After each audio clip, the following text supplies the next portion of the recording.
Un an après sa première condamnation à 20 ans de prison, notamment pour attentat contre l'autorité de l'État, l'ancienne première dame de la Côte d'Ivoire sera jugée pour crime contre l'humanité et crime de sang. Ce sera à partir du 31 mai 2016 à Abidjan. Selon les spécialistes, elle encourt la prison à vie conformément au code pénal ivoirien. Simone Gbagbo, actuellement incarcérée à Abidjan, était présente au tribunal ce lundi 9 mai. Comme je l'ai dit, je vois en tant que défenseur des droits de l'homme, on se réjouit qu'enfin ce procès puisse avoir lieu. Parce qu'il y a eu, comme on le dit, il y a eu, selon les chiffres officiels, plus de 3000 morts. Il fallait qu'il y ait un procès. Et Amnesty se réjouit de ce procès. Mais tout ce que nous demandons, est vraiment que ce procès soit équitable. Et là, c'est vraiment très important. C'est vraiment très important pour nous et pour la plupart des victimes.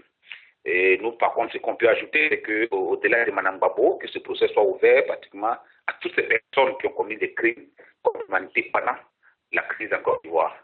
Simone Gbagbo a comparu ce lundi en même temps que 13 de ses co-accusés.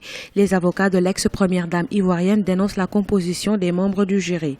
Ils estiment que la liste des jurés est composée à majorité de personnes issues du Nord ou malinquées, alors que leur cliente, Simone Gbagbo, est poursuivie pour crime sur des gens du Nord. Mais écoutez, je tiens à vous dire déjà effectivement que nous protestons parce que les jurés en assises constituent 80% de la décision qui va être rendue. Le gouvernement ivoirien devrait revoir la composition de la liste des jurés. Mais bon, même si elle la reverra pour 2018, 2019, je veux dire, ou 2020, ça ne servira plus à rien.